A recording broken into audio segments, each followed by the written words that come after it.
Cuando Jesús nació en Belén de Judea, en días del rey Herodes, vinieron del oriente a Jerusalén unos magos, diciendo: ¿dónde está el rey de los judíos que ha nacido? Porque su estrella hemos visto en el oriente y venimos a adorarle. Oyendo esto, el rey Herodes se turbó y toda Jerusalén con él. Y convocados todos los principales sacerdotes y los escribas del pueblo, les preguntó dónde había de nacer el Cristo. Versículo 5. Ellos le dijeron: en Belén de Judea, porque así está escrito por el profeta. Dicho sea de paso, el profeta Miqueas. Y tú, Belén de la tierra de Judá, no eres la más pequeña entre los príncipes de Judá, porque de ti saldrá un guiador que apacentará a mi pueblo Israel. Entonces Herodes, llamando en secreto a los magos, indagó de ellos diligentemente el tiempo de la aparición de la estrella. Y enviándolos a Belén, dijo: id allá y averiguad con diligencia acerca del niño, y cuando lo halléis, hacédmelo saber, para que yo también vaya y le adore. Ellos, habiendo oído al rey, se fueron, y he aquí la estrella que habían visto en el oriente iba delante de ellos, hasta que llegando se detuvo sobre donde estaba el niño. Y al ver la estrella se regocijaron con muy grande gozo. Y al entrar en la casa vieron al niño con su madre María, y postrándose lo adoraron, y abriendo sus tesoros le ofrecieron presentes: oro, incienso y mirra. Pero siendo avisados por revelación en sueños que no volviesen a Herodes, regresaron a su tierra por otro camino. Amén. Todos los años leemos esta porción, más o menos por estas fechas. Creo que es bueno leerla para que estemos informados de todas las cosas previas y posteriores que ocurrieron durante el nacimiento del Mesías, de nuestro Señor Jesucristo. Hoy leía esta misma historia, pero en otra versión. Y en vez de aparecer la palabra magos, aparecía la palabra sabios. Nos dice la Biblia de dónde vinieron, pero no nos dice cuántos vinieron. Es curioso que la tradición, en las cabalgatas famosas, días antes de los reyes, siempre aparecen tres, que incluso hasta se han atrevido a ponerle nombre: Melchor, Gaspar y Baltasar. Iba a saltar. Dos blancos y uno moreno. ¿Os dais cuenta que yo he leído la porción y no dice cuántos eran, ni cómo se llamaban? Podían ser 3, o 10, o 5, o 4. Uno no, porque habla de magos, de sabios, por lo tanto mínimo 2. Pero la Biblia no da el dato de 3. ¿Y los nombres? Tampoco. ¿Qué peligro tan grande corremos cuando nos inventamos las cosas y en vez de ceñirnos a lo que nos dice la fuente, que es la Biblia, comenzamos a oír y a prestar atención a tradiciones, a mitos, a cuentos, y comenzamos a ponerle nombre a personajes que la Biblia ni les da el nombre ni el número? ¿De dónde viene entonces el tema de que eran 3? Bueno, todo esto tiene una explicación, no bíblica, pero la explicación que le han dado es que representan a los 3 continentes conocidos de aquel tiempo: Europa, Asia y África. Uno representando a cada uno de los continentes que en aquel momento se conocían, puesto que Oceanía y América en aquel momento prácticamente no aparecían por ninguna parte. Pero tampoco tenemos base bíblica para decir esto, porque los 3, o los 4, o los 8, todos vinieron del mismo sitio. No vino uno de África, otro de Europa, otro de Asia, y allí se encontraron. No, venían juntos. Y venían los 3 juntos con un propósito. Y vinieron todos dirigidos de la misma manera. No es que uno en África tuvo un sueño, otro en Europa tuvo una visión y se le presentó un ángel, y otro... No dice eso. Todos venían como un equipo, con un propósito, con una serie de presentes, de los cuales hablaremos ahora un poco, y vinieron de Oriente. Ahora, ¿de qué parte de Oriente? Tampoco con exactitud lo sabemos, porque si ustedes se centran en Israel, Toda la geografía bíblica parte de Israel. Eso siempre tienen que tenerlo presente. Cuando habla del norte, pero del norte, ¿desde dónde? Desde Madrid, desde Jerusalén, desde Roma. Toda la geografía bíblica siempre parte de Jerusalén. Cuando se habla del norte, pues tienes que coger un mapa, meterte en Israel y decir, ¿qué país queda en el norte? ¿Qué país queda en el sur? Cuando habla del mar grande, ¿de cuál habla? ¿Del Caribe? ¿Del Pacífico? ¿Del Caspio? No, el mar grande es el que está más cerca de Israel, que es el mar Mediterráneo, el Mare Nostrum, que está al oeste. Cuando habla del oriente, pues tienes que mirar desde Israel, no desde donde tú has nacido, porque si no, no encajan las cosas. Desde la geografía bíblica tienes que mirar qué países quedan al este, al oriente, de donde sale el sol. Bueno, hemos escuchado y hemos leído todo tipo de explicaciones, que si eran de la China, algunos dicen que venían de Babilonia, otros dicen que venían del Cáucaso, de tantos lugares, ¿verdad? Venían del este, venían del oriente. Ahora, en aquellos tiempos no era como hoy en día, que cogemos un avión y en unas cuantas horas nos ponemos en la otra parte del mundo. Por muy lejos que quede Chile, por muy lejos que quede Argentina, te montas en un avión en Madrid, en 12, 13 horas llegas a Buenos Aires sin ningún problema. Y has recorrido miles de kilómetros, has cruzado el charco, ¿verdad? Y has llegado casi hasta al extremo de la tierra, a la Patagonia, al fin del mundo. Pero en aquellos tiempos no era tan habitual, no era tan rápido, no era tan fácil el desplazarse de un país a otro. Lo que hoy en día hacemos en unas horas, en aquellos tiempos se tardaba días, semanas, meses y, si me apuras, hasta años. Fíjate, por ejemplo, que cuando hemos ido a Israel, cuando yo les llevo a ustedes a Galilea y les muestro el camino real que aún existe, yo les he dicho, estando allí, que se tarda una semana desde Galilea hasta Nazaret y un poquito más hasta Jerusalén. Una semana, dentro de un país. Ahora, ¿cuánto tardaron estos sabios o estos magos o astrólogos? ¿Cuánto tardaron de Oriente hasta llegar hasta el lugar donde había nacido el Señor? Pues mínimo un año. Mínimo. ¿En qué nos basamos para decir que tardaron como mínimo un año? Cuando uno lee la palabra, uno tiene que prestar atención al contexto, a todo lo que nos cuenta la historia, no solamente a unos cuantos versículos, sino a todo el contexto de la historia, situarnos en el momento de la época y tomar nota de una serie de detalles que nos aportan información que aparentemente no son importantes, pero son muy importantes. La imagen que la mayoría de la gente tiene del nacimiento de Cristo es más o menos así. Encontramos, y por ahí vamos a ver ahora en estos días, si no es que lo han puesto ya, lo que llaman los belenes, los portales, ¿sí? Y van a ver al niño en una cunita, su madre a un lado, el padre a otra, unos ángeles que están allí, los camellos fuera, los magos que entran dentro y se postran delante del niño, detrás una burra, detrás una vaca, ¿sí o no? Esa es la imagen que la gente tiene. Pero eso no es verdad, rotundamente falso. Ya este papa que dimitió, Ratzinger, cuando estaba como papa, no ahora en el paro, cuando estaba como papa, él dijo que eso era mentira, que eso no tiene base ni fundamento bíblico.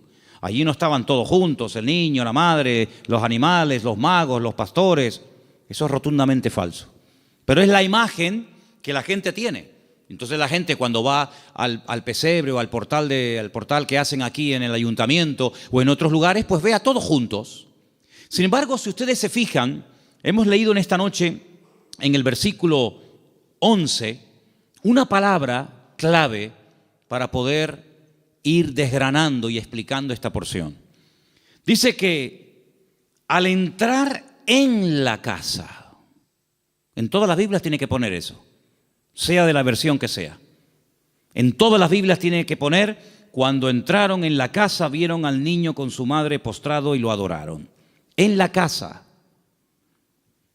Ya no están en un lugar temporal. Cuando Herodes, hay varios Herodes en la Biblia, no es siempre el mismo, si no parece que este hombre no se muere nunca. El Herodes que manda a matar a los niños, no manda a matar a niños de 15 días o niños recién nacidos. Él manda a matar a niños menores de 2 años, lo cual quiere decir de que había pasado ya mucho tiempo desde que había nacido hasta que llegan los magos a la casa. Los que sí vieron al niño envuelto decimos en pañales, en trapos, los que sí lo vieron prácticamente recién nacido, fueron los pastores. Los pastores que vivían allí en Belén, allí vivían los pastores. Y allí en Belén hay una cueva que tradicionalmente te llevan a verla y te dicen, mira, aquí es donde los pastores tenían el aprisco, el redil de las ovejas. Y vivían en Belén, pero estos señores no vivían en Belén, estos señores vivían muy lejos, vivían en el oriente. Y estas personas no son advertidos del nacimiento del Mesías a través de ángeles, como fueron los pastores, que dice que estaban cuidando las ovejas, los corderos, porque en Belén era donde se criaban las ovejas, los corderos, que después se iban a sacrificar en el templo, porque Belén y Jerusalén están muy cerquita, se puede ir hasta caminando. Y ellos son advertidos por ángeles, pero los magos y los sabios no. Los magos de Oriente, los sabios de Oriente, vinieron dirigidos por un astro. Nadie les habló, pero ellos miraron al cielo, durante la noche evidentemente, y vieron que una serie de señales indicaban que había nacido el Mesías. Ahora, ¿esta gente era creyente? ¿Eran paganos? ¿Eran idólatras? ¿Eran judíos? ¿Qué era esta gente? Porque si esta gente observa el horizonte y ve cómo se alinean una serie de estrellas y de astros y de constelaciones, ¿cómo saben ellos que el Mesías de los judíos ha nacido si no son creyentes? Podían haber interpretado esta señal de una forma completamente equivocada. Por ejemplo, en aquellos tiempos era muy común, en los tiempos de la Biblia era muy común que en aquellos sitios de tanta idolatría y de tanta adoración a los astros, al sol, a la luna, a las estrellas, cuando nacía un niño, los sacerdotes de esas religiones sacaban a los niños durante la noche y miraban al cielo. Y ellos interpretaban el momento en el que había nacido el niño, cómo estaba el horizonte, cómo estaban colocadas los astros y las constelaciones, y casi pronosticaban y profetizaban sobre el niño cómo iba a ser. Por ejemplo, hubo un hombre que nació en ese país, en ese lugar de tanta idolatría y de tanta observación a los astros, y fue un señor llamado Taré, que tuvo un hijo llamado Abraham. Y cuando le pusieron el nombre, seguramente interpretaron equivocadamente de los astros que este sería un hombre enaltecido y le marcaron su destino hasta que él huye de esa tierra y el Señor le dice, levanta la mirada a los cielos, cuenta las estrellas, porque lo que te han profetizado no es así.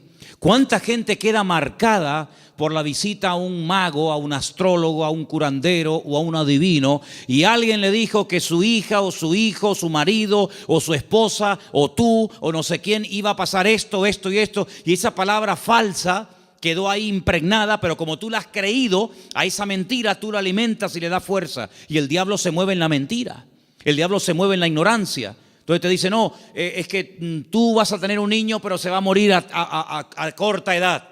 Y tú crees en esa palabra y la compartes y no sé, y te agarras a ella y le estás dando ideas al diablo. ¿Y cuántas veces queda la gente marcada por falsas profecías, por un pronóstico equivocado, por una carta astral, por una lectura de manos, por lo que dijo una noche un vasito que se movía y apuntaba en no sé qué dirección? ¿Y cuánta gente queda marcada de por vida? Y creen que van a estar enfermos, que van a morir jóvenes, que el marido se va a ir con otra, etcétera, etcétera, porque han creído una mentira. Y si la verdad te hace libre, la mentira te esclaviza y te amarga y te oprime la vida.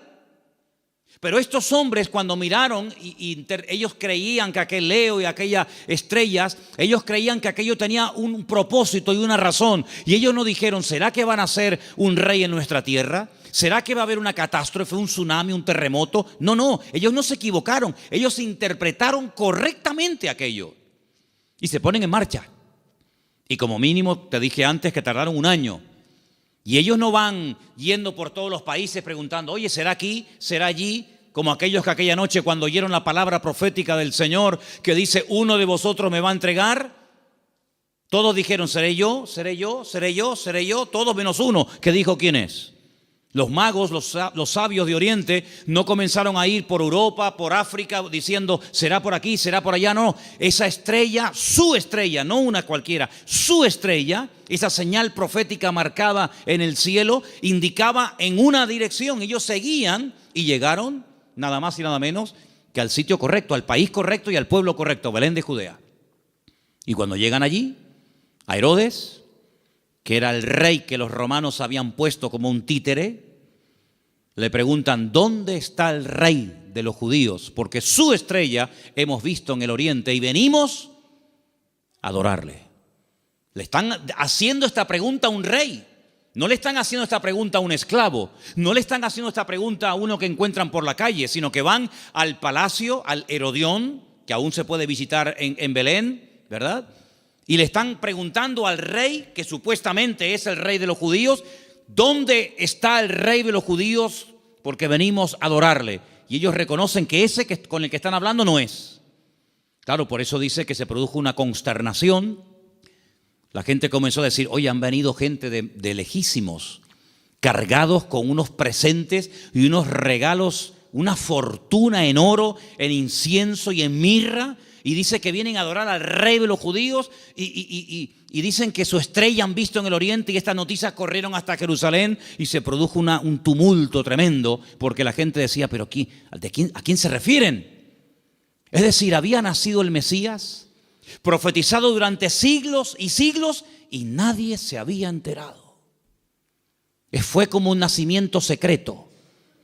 Nació el Mesías, del cual habló Isaías, Jeremías, Ezequiel y tantos profetas, y nadie se había dado cuenta. ¿No te has parado alguna vez a preguntar que Dios puede hacer muchas cosas hoy en día entre nosotros y no nos hemos dado cuenta de que es el Señor? Y atribuimos a la casualidad o a la coincidencia o a la suerte. Sin embargo, el que tiene todo el control y el dominio siempre es el Señor. ¿Cuántos dicen amén? ¿Cómo supieron interpretar estos hombres estas señales correctamente? Bueno, hay varias opiniones. Una de las opiniones más generalizadas y más aceptadas es que en Oriente, desde el principio de los tiempos, siempre hubo una tendencia del hombre que vivía en aquella zona a estar todo el día observando las constelaciones y las estrellas y los astros, tratando de pronosticar, tratando de averiguar el futuro. Ahí nació toda la astrología, ahí nació toda la brujería, ahí en la cuna de todo eso es Babilonia, Babel. Babel es Babilonia, es el mismo sitio. Babel significa confusión, lo que hoy en día sería Irak. Y fue en aquella zona, en aquella parte del mundo, donde ya en los tiempos del libro del Génesis dice que los hombres quisieron construir una torre. La palabra es sigurat, un observatorio, para que desde lo alto pudieran observar y pudieran decir, va a pasar esto, va a pasar aquello, y los astros dicen esto y los astros dicen aquello. Es verdad que hay astros y es verdad que hay constelaciones y es verdad que hay constelaciones que se llaman Piscis y Capricornio y Tauro y Leo. Es verdad, todo eso es verdad. Hay dibujos que se pueden hacer para interpretar todo eso, pero lamentablemente el hombre lo ha tergiversado y el hombre lo ha utilizado para atar, para engañar, para manipular y para tergiversar las verdades. Pero en aquellos momentos estos hombres criados en aquel lugar sabían que algún día nacería un Mesías. Ahora, de todos los profetas de la antigüedad, ¿quién es el que verdaderamente sabía cuándo iba a nacer el Señor?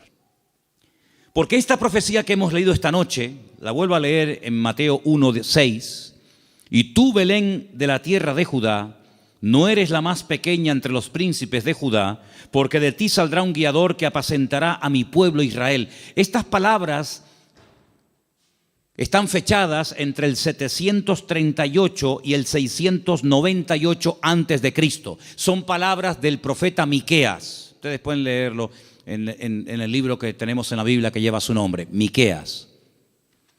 Pero hubo un profeta que sabía el día exacto en el que el Señor Jesucristo vendría en su primera venida a este mundo, y era el profeta Daniel. El profeta Daniel tuvo una revelación tremenda, muy amplia, y él sabía perfectamente que si se comenzaba a contar, nosotros contamos hacia adelante, ellos contaban hacia detrás, ¿verdad? Si se comenzaba a contar desde que se les permitiera retornar a Jerusalén, restaurar las murallas, él sabía perfectamente cuándo nacería el Mesías. El Señor le dice: sabe pues y entiende que desde la salida de la orden para restaurar Jerusalén hasta el Mesías príncipe, habrá 70 semanas. Eso lo dice Daniel capítulo 9. Desde hasta. ¿Cuándo empezamos a contar? Desde que salgan y comiencen a restaurar la ciudad y comiencen a levantar el templo.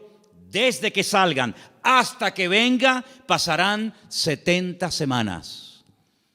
Pero claro, como expliqué en su momento, 70 semanas son 490 días. Y no hay 490 días desde que Nehemías, Esdras y Zorobabel reconstruyen la ciudad de Jerusalén hasta Cristo. No hay 490 días, hay muchísimos más. Entonces, ¿qué es lo que pasa? Pues también expliqué en su momento, y quiero solamente recordarles, que la forma de contabilizar el tiempo en la Biblia y según el pueblo de Israel varía mucho de cómo contamos nosotros el tiempo. Partimos de la base de que nuestro calendario no es el calendario bíblico. Nuestro calendario es un calendario mandado a hacer por un papa llamado Gregorio. Un tiempo que gira, un año que gira en torno al tiempo que tarda el sol en dar todo el círculo, ¿verdad? O la tierra, perdón, el tiempo que tarda la tierra en recorrer las 4 estaciones, que es alrededor de 365 días. Mientras que el calendario bíblico es un calendario basado en la luna y tiene 360 días. Silencio, por favor. Quiero que presten atención todos, no me estén hablando nadie. Si el calendario bíblico tiene 360 días y nuestro calendario tiene 365, aquí hay un problema. Nuestro calendario va aumentando más rápido de lo que va aumentando el tiempo bíblico. Tenemos más días para hacer un año que el calendario bíblico. El calendario bíblico es más corto.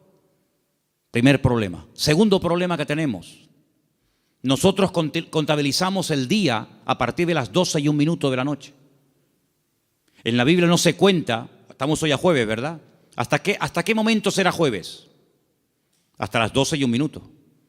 Hasta las 12 de la noche es jueves. Y a las 12:01 automáticamente ya es viernes. En la Biblia el día empieza con la caída del sol. Cuando se pone el sol y una mujer no tiene luz para enhebrar una aguja y ya se pueden ver tres estrellas en el horizonte y ya no hay luz suficiente para enhebrar una aguja, ahí empieza. Si en este momento en Israel a las 4, 4:15, 4:30 como mucho de la tarde ya es de noche, quiere decir que en Israel a las 4:30 de la noche ya es viernes, mientras que aquí todavía estamos en el día jueves. ¿Se dan cuenta la cantidad de desajustes que se producen? Cuando el hombre se sale de la palabra, cuando el hombre sale de la escritura, es un lío. Por eso después no encaja nada. Por eso muchas personas han intentado poner fechas y tal, y es un desastre, porque no se ciñen a la escritura. Todas las profecías, todas, absolutamente todas, las de la primera y las de la segunda venida de Cristo, todas están basadas en el calendario bíblico, no en el calendario gregoriano o cristiano, que es el que tenemos nosotros hoy en día. Según el calendario bíblico, estamos en el año 5777. Según nuestro calendario, estamos en el año 2016 después de Cristo. Pero ¿y antes de Cristo no hubo historia? ¿Antes de Cristo no hubo nada? ¿Cómo que 2016? Entonces hay un desfase tremendo, de 5777 a 2016 después de Cristo. Y no contamos lo de antes. Tenemos otra forma de contabilizar, ¿verdad? Porque hay un antes y un después. Entonces es muy importante darnos cuenta de que el profeta Daniel, cuando recibía las revelaciones acerca de la venida del Mesías, el Señor le estaba hablando con términos bíblicos, no con términos modernos. Y cuando el Señor le dice 70 semanas, Daniel, sabe pues y entiende, escucha esto, desde que salgáis hasta que venga el Mesías príncipe, pasarán 70 semanas, pero resulta de que en el pueblo de Israel y según la Biblia, y esto está demostrado en el libro de Levítico, las formas de contar los días y las semanas también son diferentes. ¿Por qué? Porque nosotros llamamos semanas a un grupo de 7 días. Y 7 días para nosotros es una semana, claro, y para todo el mundo. Pero además, en la Biblia se llama semana a un periodo de 7 años. Es decir, si le preguntas a un niño cuánto tiempo tiene, te puede responder de 2 maneras. A la manera nuestra y te dice, yo tengo 7 años. O te puede decir, yo tengo una semana. Y tú dices, ¿cómo va a tener esta niña una semana? Qué grandes son los niños en Israel, ¿no? Pero tienes que multiplicar, ¿verdad? De tal manera que cuando el Señor le dice al profeta Daniel, 70 semanas están determinadas sobre tu pueblo, lo que le está dando es un paquete profético de 490 años. 70 por 7, 490.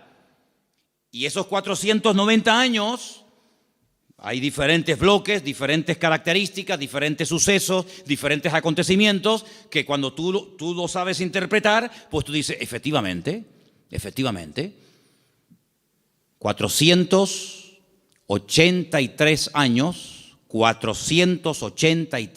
multiplícalo por años de 360 y te va a dar el número exacto de días que hay desde que salieron de Babilonia y restauraron Jerusalén hasta que entró el Mesías. Pasaron 483 años.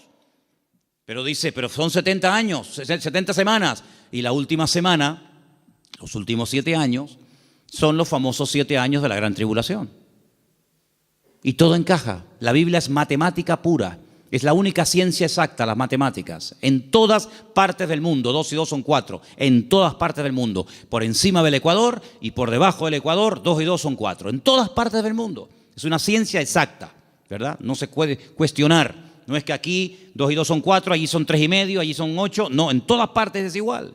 Y el Señor usa la matemática de Él, el tiempo de Él, el calendario de Él, para preparar a los pueblos, para preparar a las naciones, para preparar a su pueblo, para que aquel día no nos sorprendan las cosas como ladrón en la noche. Entonces estos hombres seguramente tenían la información que tenía el profeta Daniel. Y junto con la información del profeta Daniel y la observación meticulosa de los astros y de las estrellas, automáticamente dijeron, el tiempo se ha cumplido. El tiempo se ha cumplido del nacimiento del Mesías. Y ellos se ponen en marcha. Y cuando llegan, pues ya el niño no es un niño recién nacido. Ya el niño no está en un pesebre. El niño está en una casa. El niño está en una casa. Es interesante notar que en el pesebre estaba José y María, pero en la casa está solamente María, ya no está José. Y estos detalles es importante darse cuenta, porque son los detalles que nos van a ayudar a tener toda la información, todas las piezas del puzzle, y vamos a poder decir, amigo, los que vieron al niño recién nacido fueron los pastores. Y los magos o los sabios de Oriente, cuando vinieron, no vieron a un niño recién nacido. Vieron a un niño de 1 año, año y medio, máximo 2 años. Y es muy diferente. Ahora, es interesante que Herodes, es decir, no se toman decisiones políticas, no se hacen edictos reales hasta que le llega la información de los sabios o de los magos a Herodes. Mientras tanto, Herodes estaba tranquilo, pero en el momento en el que estos hombres le dicen, es que el motivo de nuestra visita a Belén, ellos no son de aquí, el motivo de que estemos aquí tan lejos de nuestra tierra es que venimos a adorar a un rey que nos ha dicho, nos ha guiado el Señor y sabemos que tenemos que venir a adorarle. Jamás un rey, jamás una persona se le ocurriría visitar a un rey con las manos vacías, porque era un insulto. Era una provocación, era el no reconocerme. ¿Cómo te atreves a venir a visitarme a mí con las manos vacías? No me estás reconociendo como rey. Si tú me reconoces y te sometes y me respetas, tienes que traerme siempre un presente. Y por eso ellos vienen cargados con muchos kilos, hermano, ¿no? A veces vemos en las obras de teatro, en las películas, vemos una cajita ahí ridícula. Date cuenta, hermanos, que José era un hombre que tuvo que cerrar su negocio y se tuvo que ir al extranjero a vivir durante un tiempo. Y este hombre, cuando llega a Egipto, con un niño pequeño, con su mujer, él no tiene trabajo, él es un extranjero. Los judíos no eran muy bien vistos en Egipto porque siglos atrás los judíos, a través de otro judío llamado Moisés, habían destrozado el país de Egipto. Por lo tanto, no iba a ser nada fácil para un extranjero abrirse camino en Egipto. Pero tú no te preocupes, el Señor siempre va adelante. Cuando tú haces tu parte, no te quepa la menor duda de que el Señor siempre va a hacer la suya. Eso lo he enseñado yo hasta la saciedad. Algunos hacen caso y otros no hacen caso. Pero los que hacen caso y hacen su parte y se mueven en fe, el Señor siempre les sorprende. Ahora, los que están esperando que se llene la piscina para tirarse, ni con la piscina llena se tiran, porque no se van a tirar. El creyente tiene que andar por fe y no por vista.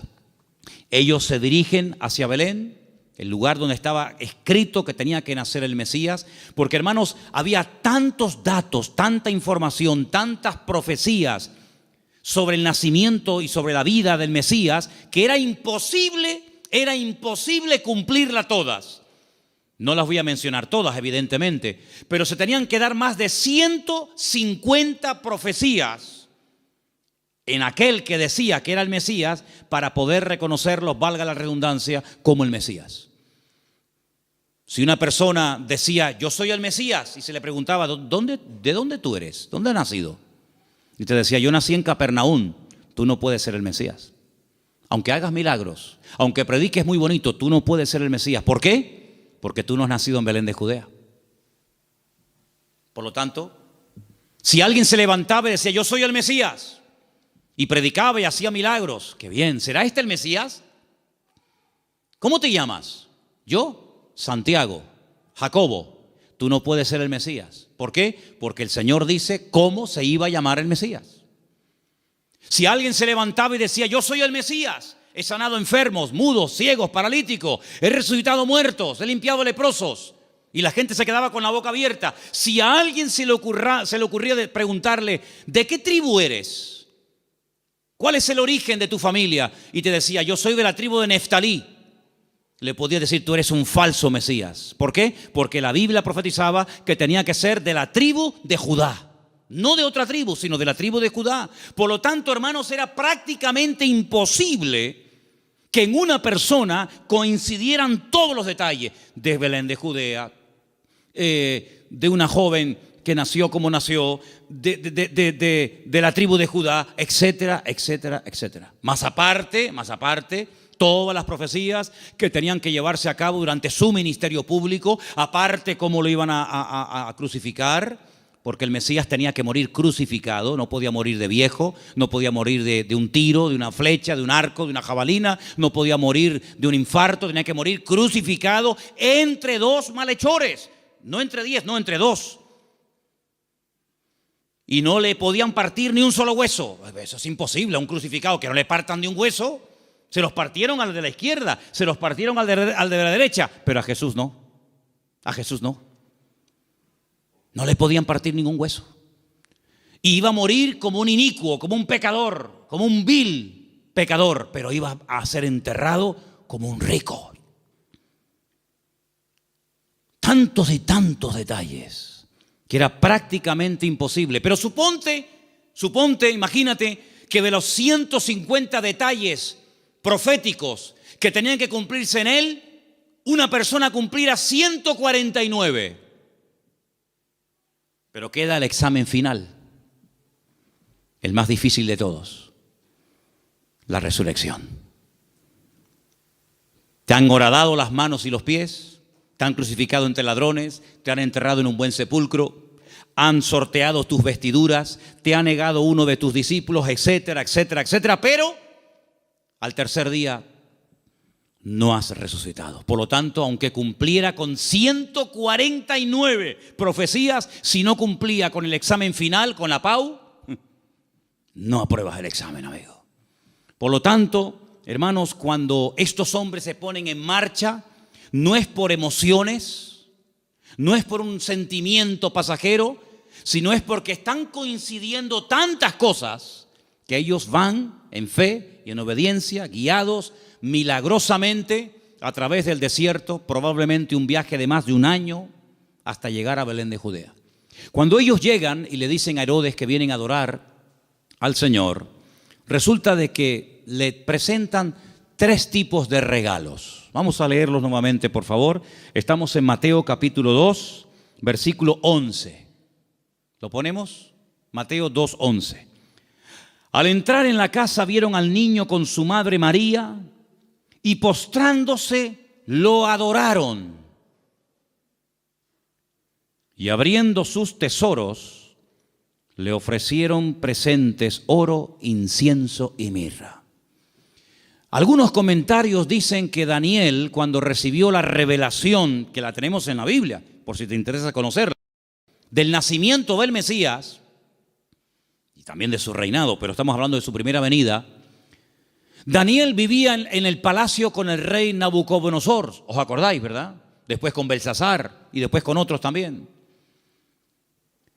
Dicen los comentarios que Daniel no tuvo descendencia, seguramente lo hicieron eunuco, que era lo más probable, y no tuvo descendencia, pero dice que era uno de los hombres más ricos de todo el país. Después del rey, el que más autoridad, el que más prestigio y reconocimiento tenía, era Daniel. Así de claro, igual que José en Egipto, que después de Faraón el que mandaba era José. Casi podríamos decir que mandaba más José que Faraón. Toda esa fortuna, toda esa riqueza no se la quedaron sus hijos porque, repito, no tuvo. Y algunos dicen que puede ser que estos sabios, guiados como ya hemos dicho, milagrosamente, llegaron hasta Belén y esta fortuna, porque no era una cajita así, era una fortuna en oro, en incienso y en mirra, que a lo mejor tú dices, bueno, yo de las 3 cosas me quedo con el oro. ¿Y el incienso y la mirra? Bueno, vamos a ver. Todo lo que la Biblia relata, todo lo que ocurre en la palabra de Dios, todo tiene una razón de ser, ¿sí o no? No hay nada casual. ¿Por qué la Biblia dice que eran 153 peces los que pescaron? ¿Ah? ¿Por qué dice la Biblia que comieron 5,000 hombres? ¿Por qué dice la Biblia que le regalaron oro, incienso y mirra? ¿Qué más da? Le hicieron presente, le hicieron regalos. ¿Y qué más da? No. Lo dice. ¿Te le trajeron qué le trajeron? ¿Ropas? No. ¿Joyas? No. ¿Comida? Tampoco. Oro, incienso y mirra. Tal vez para nosotros esos regalos no sean tan significativos, pero vamos a explicarlos. En estos 3 regalos, nosotros podemos ver, en cierto sentido, el reconocimiento de ese triple ministerio que el Señor Jesucristo llevaría a cabo durante su vida. Ustedes saben que en el Antiguo Testamento o eras profeta o eras rey. Las 2 cosas al mismo tiempo no se podía hacer. Muy rara vez, por ejemplo, David, a veces profetizaba, pero David no pasó a la historia por ser un profeta, aunque a veces profetizaba. Pero uno conoce a David como el rey de Israel, no como un profeta.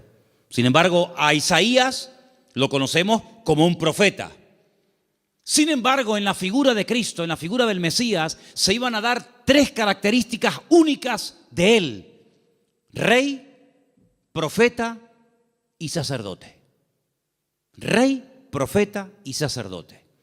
El oro representa en cierto sentido la realeza del Señor Jesucristo, porque Él es el Rey de reyes y Señor de señores. Nadie dijo amén, pero lo es. Él es el Rey de reyes y el Señor de los señores. Nació como rey, lo crucificaron diciendo que era un rey y volverá a este mundo como un rey. Cuando nació dijeron, hemos venido a adorar al rey de los judíos. Era un niño, 1 año y medio, 2 años, pero era un rey. Todavía no se manifestaban sus poderes, sus milagros, pero era un rey. Cuando murió en una cruz, él no lo dijo, pero Pilato dijo, quiero que le pongan encima de la cruz un título, una placa donde ponga en 3 idiomas para que todo el mundo lo entienda, en latín, en hebreo y en griego. Quiero que pongan: este es el Rey de los judíos. Es increíble. Cuando Pilato le dice: pero tú eres un rey, ¿sí o no? Y dice: yo para esto he venido a este mundo. Pasa que todo tiene su momento y todo tiene su lugar. Cuando oramos en el Padre Nuestro, lo leemos o lo mencionamos, hay una parte que recordamos que Él es Rey. Cuando decimos: venga tu reino, tu reino. Y no hay reino sin rey, y no hay rey sin reino. Por lo tanto, Él es un rey. Y en ese presente del oro, moneda internacional, dicho sea de paso, porque con oro puedes ir a cualquier parte del mundo, se reconoce que Él era un rey. De hecho, ellos dicen: venimos a adorar a un rey, pequeño, pero al fin y al cabo rey.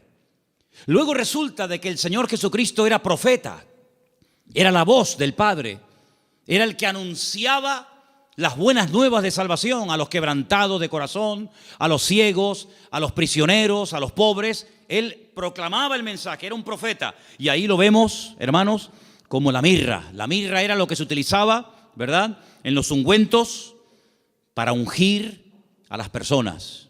Y con ese elemento de la mirra vemos que se le reconoce su ministerio profético. ¿Cuántas veces profetizó el Señor?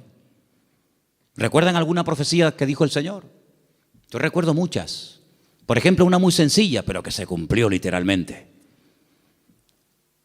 En una mesa se queda mirando a todos y les dice: ¿sabéis una cosa? Esta noche uno de ustedes me va a traicionar. ¿Cómo? ¿Nosotros? Eso no puede ser. Nosotros somos tus discípulos. Lo hemos dejado todo para estar contigo. Pero Él profetizó. Eso es una palabra profética. No se había cumplido. Uno de vosotros me va a traicionar. Uno de vosotros me va a negar. Y se cumplió literalmente. Aunque el que lo iba a hacer dijo: no. Aunque todos te abandonen, yo nunca te abandonaré. Y resulta que el que más habla es el que es. Ay, amigo. Yo recuerdo una profecía que dijo el Señor. Muy larga, por cierto. La tenemos enterita en Mateo 24. En los últimos tiempos se levantará nación contra nación y reino contra reino, y la maldad se multiplicará, pero el que persevere hasta el fin será salvo. Estamos viendo cómo la maldad se ha disparado de una forma increíble, hermanos, increíble. Raro es el día que usted no ponga la televisión a la hora de las noticias y no oiga tragedias y tragedias y tragedias y más tragedias. Si no es en Alemania, es en Francia, si no en Siria, si no en Jordania, si no en Grecia, siempre por todos los lados. Hablábamos de Sodoma y Gomorra, pero ¿cuántas ciudades hoy en día han ganado en maldad a Sodoma y Gomorra? Antes había una Sodoma, antes había una Gomorra, ahora hay miles de Sodomas y de Gomorras, miles. La maldad se va a multiplicar. Falsas doctrinas, falsas enseñanzas, terremotos, pestes. Hermano, ¿cuántas palabras dio el Señor? Una palabra profética que dijo: vete, tu criado ha sido sanado en esta misma hora. Eso es una palabra profética. Estaba allí, pero cuando llega, estaba sanado. Y dice: ¿a qué hora fue sanado? Y dice: a tal hora. Y dice: a esa hora fue cuando Él me dijo que iba a ser sanado. Profeta fidedigno, siempre anunciando la verdad, la palabra de Dios claramente. Y como sacerdote, ahí tenemos representado el incienso que subía continuamente a la presencia de Dios. Recuerda el ministerio sacerdotal. Pero algunos de ustedes dirán: pero Cristo no podía ser sacerdote, porque los sacerdotes eran de la tribu de Judá, de la tribu de Leví. Y Jesús, como tú acabas de decir, no era de la tribu de Leví, era de la tribu de Judá. Los de Judá no podían ser sacerdotes. Es verdad, tienes razón. Pero Jesús no es sacerdote según la tribu de Leví, sino Jesús es sacerdote según Melquisedec, rey de Salem. Porque los levitas desaparecieron, pero el sacerdocio de Cristo es constante, permanente y eterno por los siglos de los siglos. Amén. ¿Te das cuenta? Por lo tanto, todo encaja de una forma perfecta. Oro, incienso y mirra. Ahora puedes salir corriendo a Egipto como extranjero, no tienes trabajo, nadie te va a abrir las puertas, pero tú no te preocupes. El hombre te cerrará las puertas, pero Dios que va delante de ti te abrirá todas. ¿Cuántos dicen amén? Esa es la confianza. Y José no cuestionó, José no dijo: bueno, pero esto es una locura, esto es un disparate, ¿y yo cómo voy a cerrar mi negocio? y mis herramientas, y yo me dedico a esto, y ahora voy a Egipto, y ¿qué hago yo allí? No hablo el idioma, no me conoce nadie, no tengo clientes. No importa. Cuando el Señor te dirija a hacer algo, no tengas miedo. Dice la Biblia que el que pone su mano en el arado y mira atrás, el surco le sale torcido y no sirve. Pero nosotros no andamos por emociones, por sentimientos. Y lo dije una vez, lo que está claro en la palabra, no busque confirmación. Hay gente, no, es que yo quiero ver lo que Dios me dice, que ya te lo dijo. Tú no tienes que orar para ver si es la voluntad de Dios invitar al domingo al culto al vecino. ¿Qué quieres? ¿Molestar a Gabriel con todo lo ocupado que está para que venga a ti a decirte, sí, vete al vecino a hablarle de mí? Cuando la Biblia dice, id por todo el mundo y predicar el evangelio a toda criatura. Lo escrito no necesita confirmación. Los que siempre buscan confirmación son los que dudan. Los que no se terminan de fiar, los cobardes como Gedeón, que ponía una prueba y vamos a poner otra, y vamos a poner otra. ¿Cuántas pruebas queremos?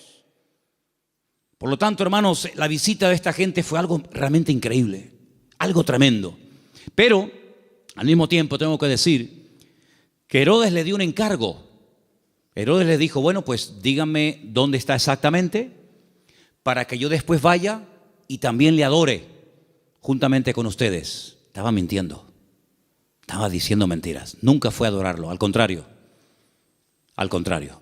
Vamos a leerlo. Estamos en Mateo capítulo 2.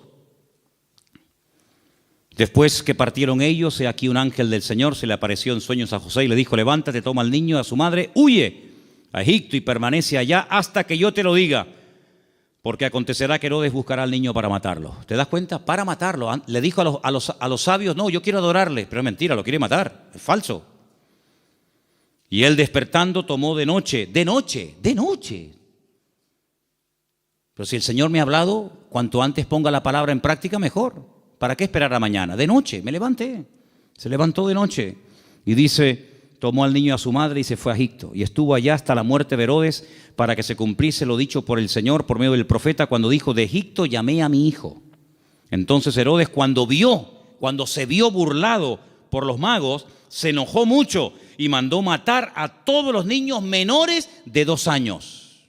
Si el niño estaba recién nacido, no tiene ningún sentido promulgar un edicto real para matar a un niño de 1 año, año y medio, 2 años, no tiene sentido. Pero es que ya te vuelvo a repetir, el niño ya hacía mucho tiempo que había nacido. Pasa que los magos habían tardado mucho tiempo en llegar. Entonces dice que mandó a matar a los niños menores de 2 años que había en Belén y en todos los alrededores conforme al tiempo que había inquirido de los magos. Es curioso que cuando le interesaba tener una información se movía, pero cuando no quería cumplirla se hacía el loco, ¿no? Entonces se cumplió lo que fue dicho por el profeta Jeremías, otra palabra más cumplida. ¿Qué decía la palabra? Voz fue oída en Ramá.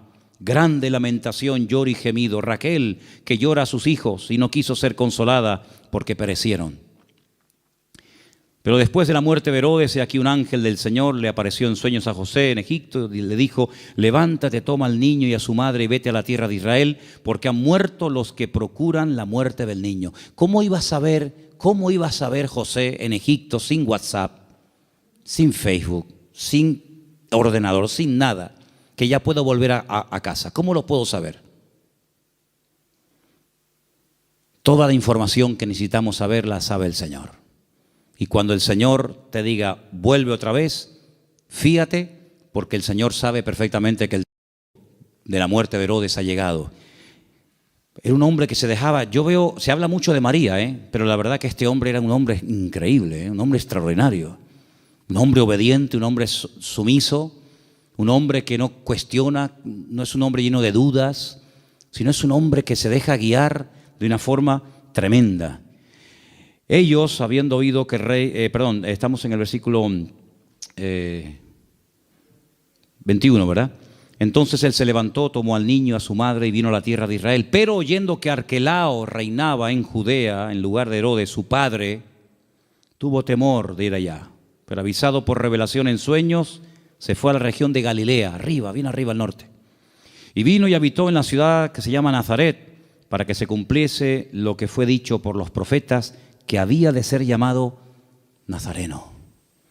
Es que todo se cumple, es que no hay ni un detalle que tú digas, oye, es que todo todo, absolutamente todo. El que se vaya a Quito, el que vuelva, el que justamente se vaya a vivir a Nazaret, el que es que todo, absolutamente todo. Por eso Mateo es tan detallista con estos datos, porque él está intentando convencer a los judíos que van a ser los que van a leer su evangelio. Él está intentando abrirles los ojos y evangelizarlos a través de este evangelio y mostrarles que no era nada casual, sino que todo estaba cumpliéndose literalmente al pie de la letra. Y todo era para que se cumpliera lo dicho por el profeta, para que se cumpliera lo que profetizó el Señor, para que se cumpliera. Esa es la base del Evangelio de Mateo, el cumplimiento de las palabras proféticas dichas siglos antes de que naciera el Mesías. Ahora, si saltamos un momentito, y quiero leerlo rápidamente, en Lucas, capítulo 2, hemos leído Mateo 2, en Lucas capítulo 2, dice en el versículo 8, que había pastores en la misma región que velaban y guardaban las vigilias de la noche sobre su rebaño. Y aquí se les presentó un ángel del Señor y la gloria del Señor los rodeó de resplandor. Tuvieron gran temor, pero el ángel les dijo: no temáis, porque aquí os doy nuevas de gran gozo, que será para todo el pueblo, que os ha nacido hoy, no ayer, no hace una semana. Hoy os ha nacido en la ciudad de David. ¿Cuál es la ciudad de David? Belén. Si David también era de Belén, era de allí. Un Salvador que es Cristo, el Señor. Esto será de señal: hallaréis al niño envuelto en pañales, acostado en un pesebre. Ustedes sí lo van a ver recién nacido. Los magos no lo vieron recién nacido, ¿vale? Repentinamente se apareció con el ángel una multitud de las huestes celestiales que alababan a Dios y decían: gloria a Dios en las alturas y en la tierra paz, buena voluntad para con los hombres. Sucedió que cuando los pastores se fueron de ellos al cielo, los ángeles, no se fueron los pastores al cielo y se quedaron los ángeles, fue al revés. Se dijeron unos a otros: pasemos pues hasta Belén y veamos esto que ha sucedido y que el Señor nos ha manifestado. Vinieron pues apresuradamente y hallaron a María y a José. Cuando llegaron los magos, José no estaba, por lo menos no lo menciona, pero aquí sí. Estaba José, María y al niño acostado en el pesebre. Y al verlo dieron a conocer lo que se les había dicho acerca del niño, y todos los que le oyeron se maravillaron de lo que los pastores decían. Pero María guardaba todas estas cosas, meditándolas en su corazón. Y volvieron los pastores glorificando y alabando a Dios por todas las cosas que habían oído y visto, como se les había dicho. ¿Tú sabes el frío que hace en Israel en invierno? ¿Sabes el frío que hace allí? Aquí me hace gracia cuando la gente dice: uy, qué frío que hace. Tú no sabes lo que es frío. Allí hace frío, pero de verdad, y nieva. Jesús no nació el 24 de diciembre, hermano. Eso es una gran mentira. A partir del 400 y pico después de Cristo, alguien dijo que había nacido el 25 o 24 de diciembre, porque era el día más pagano del año, el peor día de todos. Y entonces dijeron: bueno, pues el día peor, el más pagano, el más terrible, vamos a cristianizarlo. Y vamos a decirle al mundo que el Mesías nació en este día, para que en vez de adorar al sol y en vez de adorar las barbaridades que adoren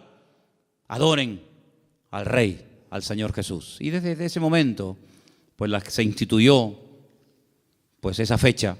Pero Jesús no nació en diciembre.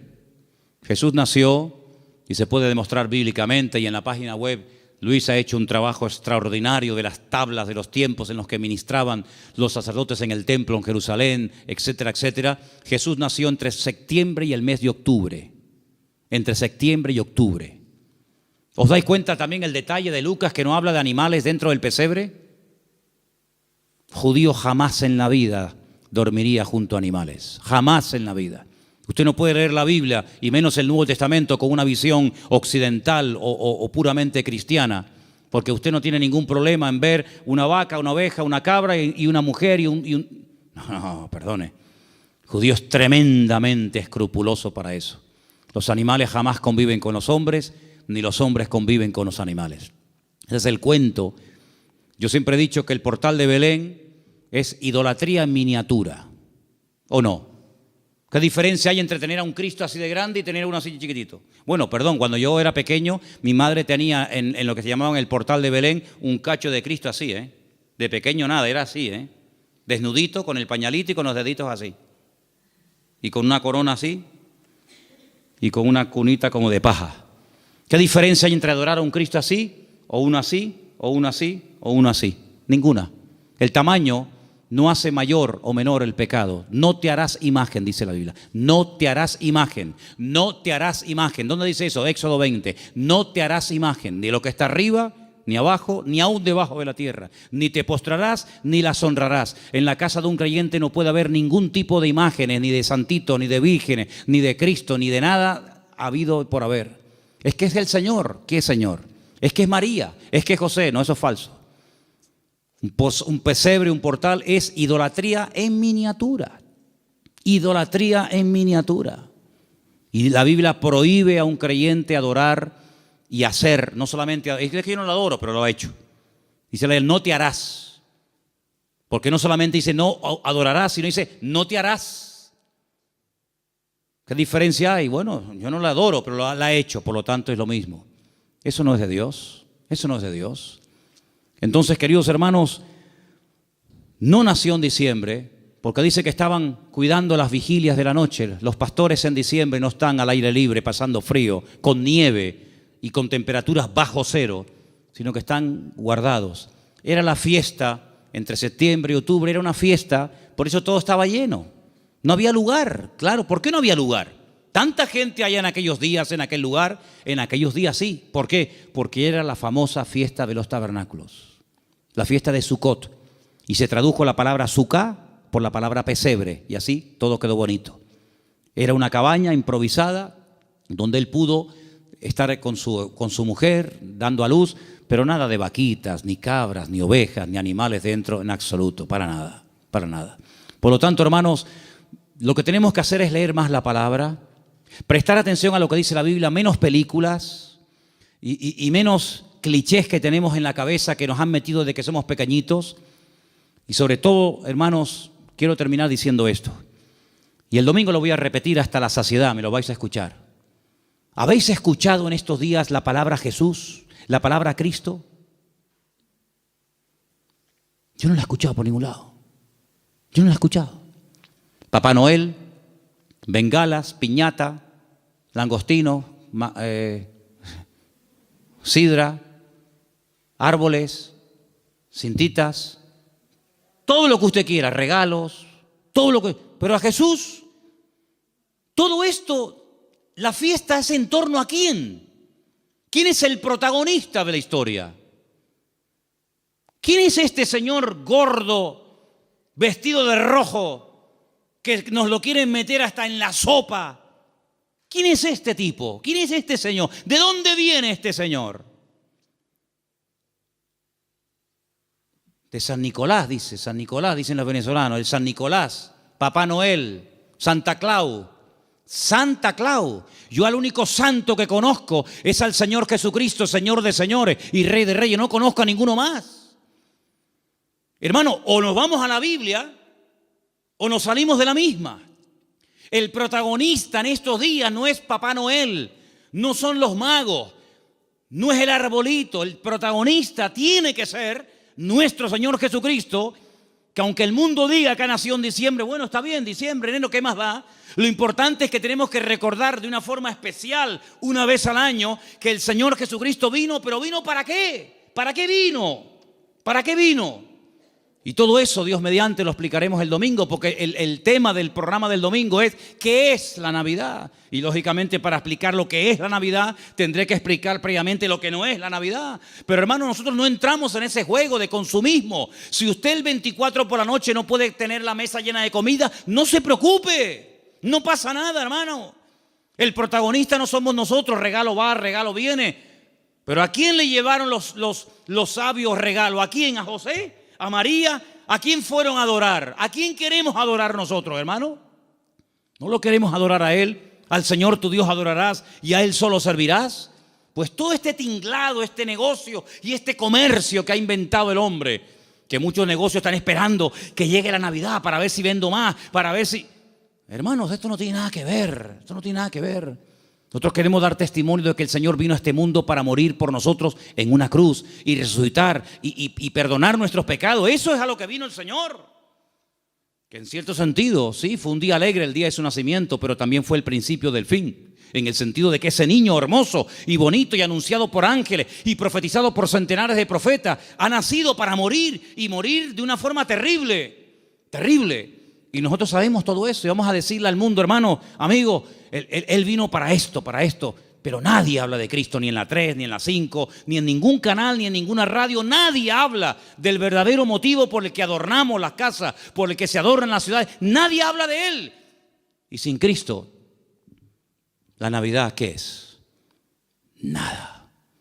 Hay muchos creyentes que se endeudan hasta aquí en diciembre y después llegan a enero y han tirado tanto de la tarjeta de crédito para comprar regalos para el abuelo, para la abuela, para el primo, para el cuñado. ¿Pero qué es esto? ¿Esto qué es? ¿Tú vas a entrar en ese juego? Entonces tú no has entendido nada del Evangelio, amigo. ¿Tú has entendido el Evangelio? ¿Tú eres cristiano de verdad? Pues si has entendido el Evangelio y eres cristiano de verdad, vivamos estos días como el Señor quiere que lo vivamos. Y quiero solamente decir algo. Hace años decidimos en la iglesia no poner árboles. ¿Sabéis por qué? Porque ese día, que después dijeron que Cristo había nacido en ese día, ¿saben cómo se adoraba? Una de las formas como se adoraba a esos dioses demonios en aquella fiesta, cortándole los testículos a personas y animales y colgándolos en árboles, dándoles la vitalidad, lo vil de los machos, colgando bolitas de testículos humanos y de animales en las copas de los árboles. Claro, los tiempos han cambiado, nos hemos civilizado, entre comillas, y no vamos a estar castrando ahora a 200 o 300 personas para colgar bolitas en los árboles. Entonces lo que hacemos, ponemos bolitas de plástico, de cartón, de cristal. Pero el fondo de esto, ¿cuál es? ¿Había un árbol de Navidad en donde Cristo nació? Dime, ¿tú entrabas allí y veías el árbol de Navidad? Jamás en la vida. Durante casi 500 años, ningún hermano nuestro que murió quemado en la hoguera y crucificado y devorado por los romanos, jamás por los leones del circo romano, jamás en la vida hicieron las cosas que para nosotros hoy en día son, o para algunos son como normales. Dice la Biblia.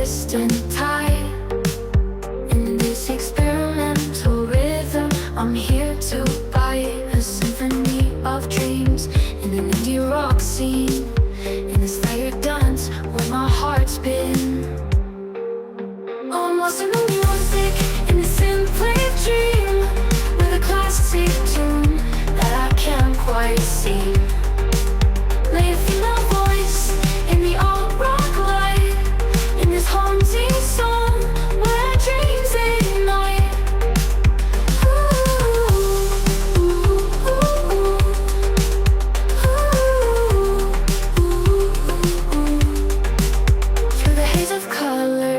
Starry nights, I found my rhythm in the soft moonlight. Echoes of the past, they whisper sweet.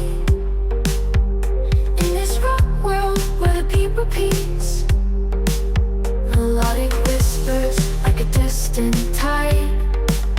In this experimental rhythm, I'm here to bite a symphony of dreams in an indie rock scene.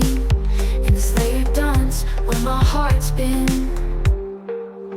Oh, I'm lost in the music, in this simple dream, with a classic tune that I can't quite see.